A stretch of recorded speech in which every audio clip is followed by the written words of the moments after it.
Last year I took part to the UK Rubik's Cube Championship to solve the Pyraminx in less than 4 seconds. Unfortunately, because I counted a 5-second solve, I sadly missed the Pyra finals by 0.01 seconds. This weekend I'll be at the UK Championships 2023 and I will make sure to be in the Pyraminx finals. To start the day, I competed in the 4x4 event and my goal was to get through to the second round, which I almost did in 2022. I will need to be in the top 75% of all the sub 50 solvers.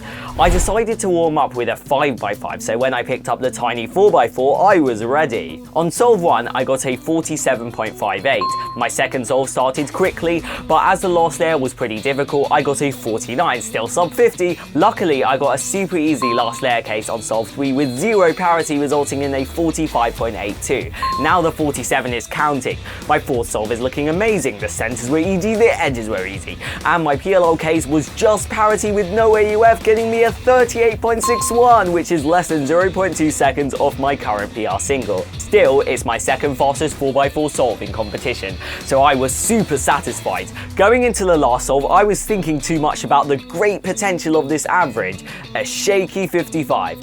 This average was 47.47, which is my second fastest average in competition. Last year, I missed the 4x4 second round by 1 spot. It's going to be more challenging and competitive in 2023. However, I still solved the 4x4 way faster. Where does this average place me? 83rd place, just made the second round and close to the opposite of what happened in 2022. To celebrate this achievement, I prepared myself for some crazy fast times in the second round, hopefully getting me through to the finals. Just kidding, as people are literally doing it 20 seconds faster than me. I decided to turn super fast on my first few solves, which resulted in a lucky 49, a 56, a 47 plus 2 equals a 49 and another 49. I adjusted my mindset before my final attempt, trying to not take too many risks and clutch that sub 50 best possible average, and I ended up with a sub 40, which is crazy. Sub 40 singles in both rounds. My 49.78 average put me at 79th place. It's time to do my favorite event, the Pyraminx. In the first round, I didn't need to be too nervous as it was only round 1. I started with a 3:57, which was a nice time, but there was a long pause to recognize the Alpha E case. This is because at the time, I was unable to one-look the majority of my Pyraminx solves. On my second solve, I had quite a difficult V, but luckily the solve ended with an easy L3E case, which resulted in a 3:43 second solve. For solve 3, I'm turning really fast and I got a 2.20, which ties my second fastest solve in competition. Unfortunately, I became a bit too nervous on solve 4, resulting in a 5-second solve. No, but my best possible average is 3:07, so there's PR potential. Small lookup into a sledgehammer, resulting in a 4.26, getting me a 3.75 average, which is not that bad. This average put me at 17th place for round 1, which is okay, but if I want to be one of the top 16 competitors to make finals, I need to step up my game and become faster than everyone else. I messed up a lot during the 3x3 rounds. I practiced before each 3x3 round, making sure I could consistently average between 8 to 9 seconds as usual. However, I did not take into account that nervous lookups are a thing, which occurred on pretty much every solve. Since 3x3 is obviously one of the events I cared about the most. My first solve of round 1 is looking brilliant during the F2L, but due to my very lucky G-perm execution, I only managed to get a 9.8, which is still sub 10, but it should have been a lot faster. I did 5 pairs on solve 2,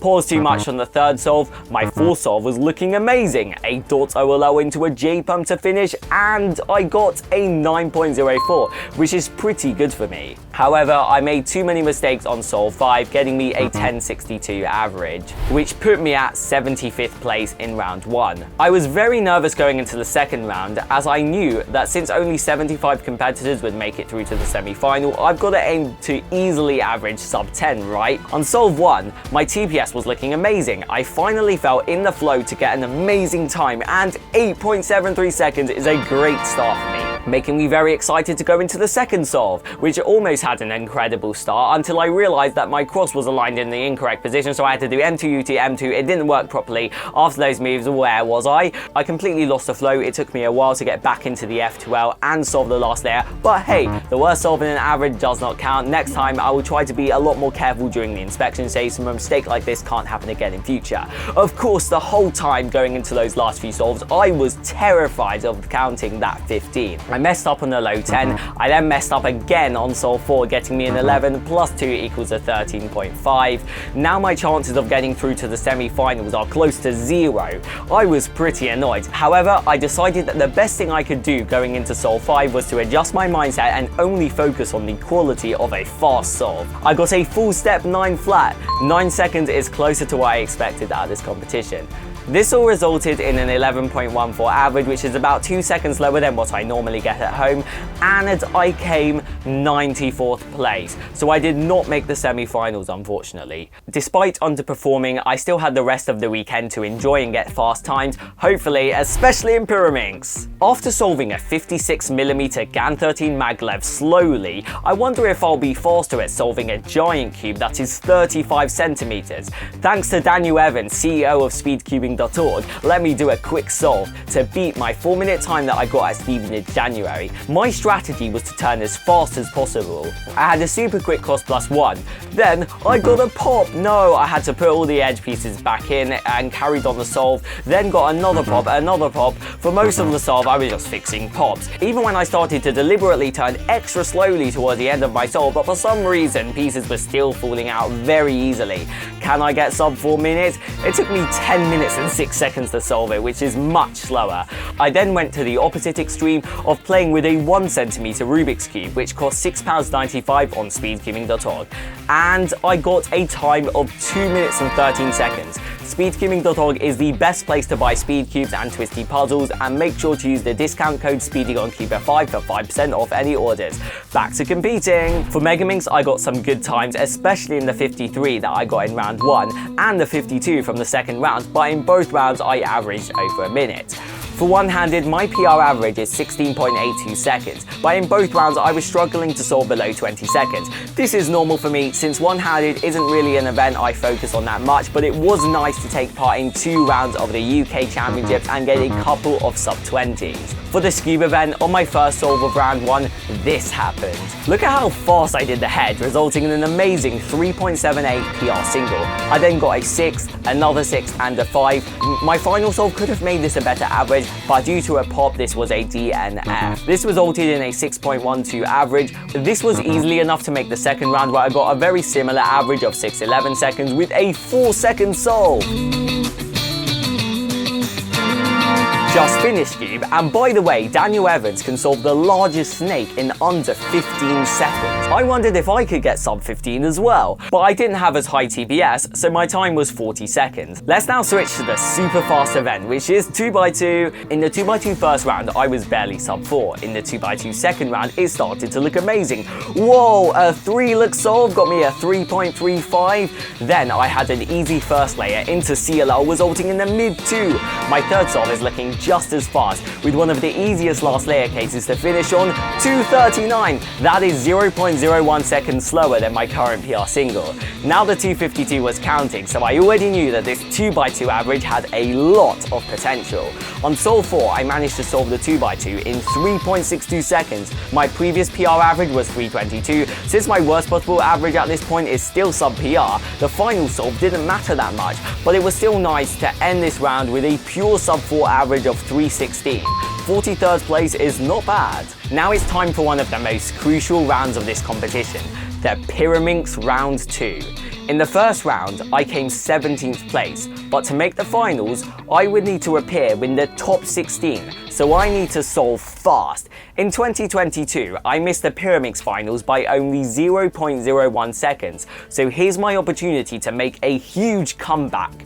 On solve 1, the scramble was ridiculously easy with a 1-move V. Of course, I was very excited to get the easiest sub 2.5, but unfortunately, because I was nervous and had loads of lockups throughout, resulting in a 3.62. An okay time, but not for that scramble. On solve 2, I struggled to transition into the L3, which resulted in a 4.53, which is too slow if I want to make finals. I had a very efficient solution on solve 3 with slow turning, and I got a 3.44. Let's go! Now the 3.62 is counting, and my average is going in the right direction to make finals. Only 2 more solves to go. I picked a super easy solution on my 4th solve, which was good enough for a low 4. My best possible average at this point is 3.74. 4, which is extremely close to what I got in round 1. Either way, I was on track for sub 4 average, so my chances of getting through to the finals at this point felt like 50-50. I decided to play it safe on solve 5, picking an easy solution over a more complicated one, as I was terrified of counting the 453. Complete the Pyraminx in under 4 seconds, 386, resulting in a 3.88 average. While I was satisfied with achieving sub 4 in the semi-finals, it was still slightly slower than the average I got in round 1. However, it's quite common to underperform in the Pyraminx semi-finals, so this is not bad. Was 3.88 good enough? I came 12th place, let's go! I made it through to the Pyraminx finals for my first time ever, which felt especially rewarding considering what happened last year. It's the Pyraminx finals and let's solve it fast! To start the average, I solved the Pyra in 3.61 seconds. I then got a smooth 377. My third solve is looking super amazing. Just kidding. After my short fumble, I moved pieces in the wrong place and nearly gave up on a very silly 747.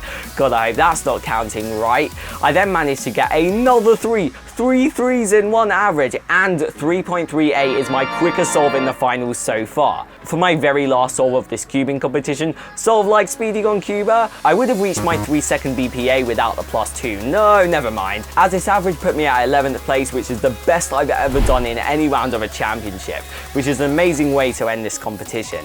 Last, I got to see the 3x3 head-to-head finals to find out who becomes the UK Rubik's Cube champion of 2023, which was super entertaining to watch, and massive congratulations to Nicholas Archer for winning with the RU method. Thank you all so much for watching, and by the way, if you're slow at Pyraminx, you might be interested in checking out this video on how to consistently solve all 4 sides of the triangle Rubik's Cube in under 5 seconds. Happy cubing!